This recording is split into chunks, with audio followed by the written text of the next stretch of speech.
آج ہم امام خمینی کی زندگی، ان کے نظریات اور یقیناً ایرانی انقلاب پر ایک گہری نظر ڈال رہے ہیں۔ جی بالکل۔ ہمارے پاس جو مواد ہے وہ ان کے سفر، خاص طور پر ولایت فقیہ کا جو تصور ہے اور ایران پر ان کے اثرات کو دیکھتا ہے۔ مقصد یہ ہے کہ سمجھیں کہ یہ شخصیت اور یہ انقلاب تاریخ پر کیسے اثر انداز ہوئے۔ بالکل، اور یہ کہانی صرف ایران کی نہیں ہے، مطلب ایک ایسی شخصیت جس نے نہ صرف صدیوں پرانی بادشاہت ختم کی بلکہ دنیا میں طاقت کا توازن بھی آپ کہہ سکتی ہیں کہ چیلنج کیا۔ صحیح۔ تو یہ کافی پیچیدہ کہانی ہے، نظریات کی، تبدیلیوں کی۔ تو آئیے شروع سے دیکھتے ہیں۔ 1902 میں خمین میں پیدا ہوئے۔ کم عمری میں ہی والد کا سایہ سر سے اٹھ گیا۔ جی۔ پھر قم میں دینی تعلیم حاصل کی اور وہیں وہ آیت اللہ بنے۔ یہ جو پس منظر ہے، یہ کتنا اہم تھا ان کی بعد کی زندگی کے لیے؟ بہت زیادہ۔ دیکھیں، اس وقت ایران پر پہلوی خاندان کی حکومت تھی۔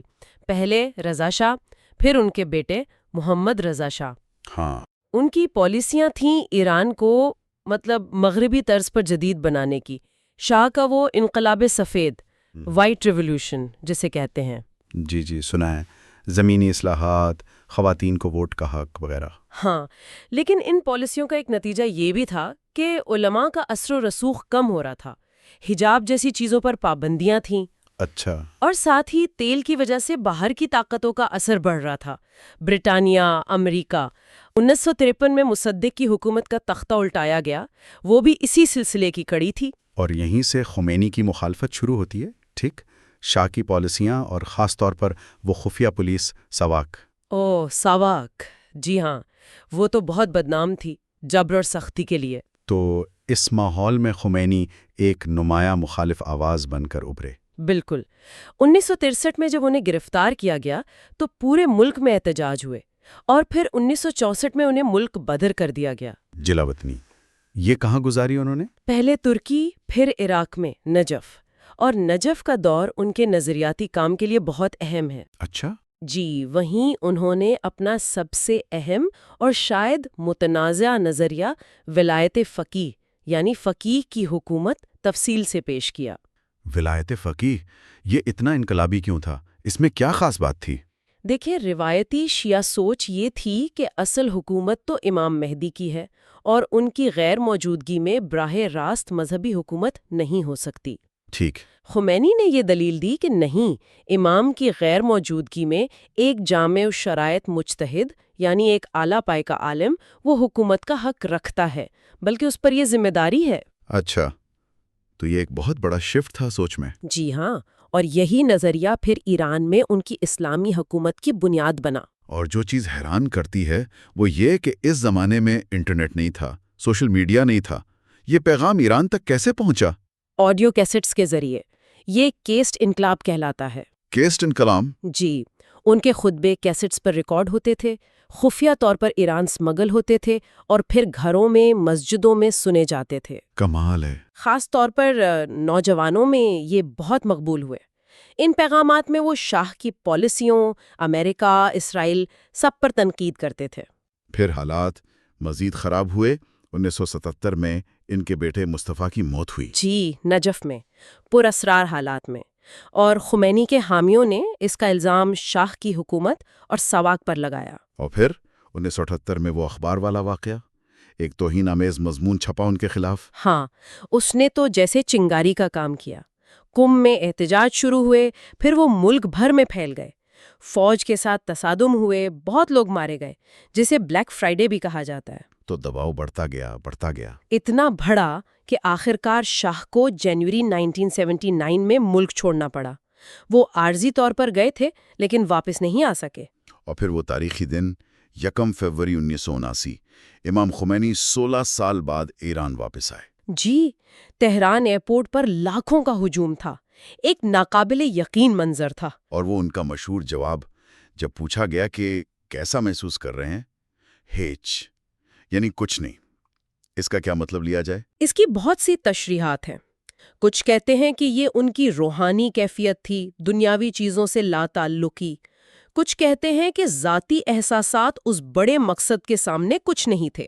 خیر جو بھی تھا، فوج نے کچھ دن بعد غیر جانبداری کا اعلان کر دیا۔ اور انقلاب کامیاب ہو گیا، پہلوی خاندان کا خاتمہ ہوا۔ لیکن انقلاب کے بعد کیا ہوا؟ اقتدار سنبھالنا، حکومت چلانا۔ وہ ایک الگ مرحلہ تھا۔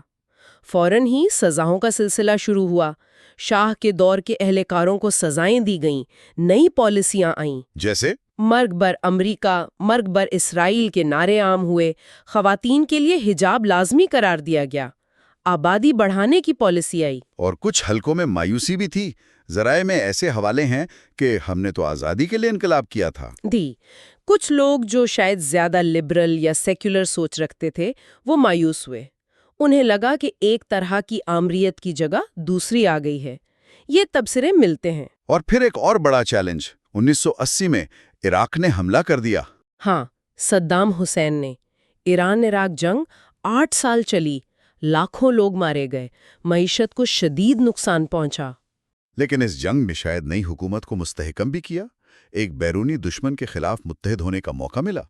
یہ بھی ایک پہلو ہے۔ مشکلات بہت تھیں، پابندیاں تھیں، لیکن جنگ نے ایک قومی جذبہ بھی پیدا کیا، اور آخر میں جیسا کہا جاتا ہے ایران بچ گیا۔ امام خمینی پھر ان کا انتقال کب ہوا؟ وہ کافی عرصے سے بیمار تھے، کینسر تھا۔ 3 جون 1989 کو 87 سال کی عمر میں ان کا انتقال ہو گیا۔ اور ان کا جنازہ وہ بھی تاریخ کا ایک بڑا واقعہ مانا جاتا ہے۔ جی ہاں، کہا جاتا ہے کہ 1 کروڑ سے زیادہ لوگ شریک ہوئے۔ تاریخ کے سب سے بڑے جنازوں میں سے ایک تھا۔ اس میں بھگدڑ سے کچھ ہلاکتیں بھی ہوئیں۔ تو اس سب کو سمیٹتے ہیں، امام خمینی کی شخصیت اور انقلاب کا کیا خلاصہ ہے؟ کیا اہم ترین نکات ہیں؟ دیکھیں، ایک تو وہ شخصیت جس نے واقعی تاریخ کا دھارا موڑا، ایک ملک کا نظام بدلا۔ دوسرا ولایت فقیہ کا نظریہ، یہ ایک بہت بڑا مذہبی فکر میں ایک نئی چیز تھی جس نے براہ راست سیاسی طاقت کا جواز دیا۔ اور وہ کیسٹ والی حکمت عملی، آج کے دور میں سوچیں تو حیرت ہوتی ہے کہ کیسے کم ٹیکنالوجی سے اتنا بڑا انقلاب۔ بالکل، یہ ان کی میراث کے اہم حصے ہیں، لیکن میراث پیچیدہ بھی ہے۔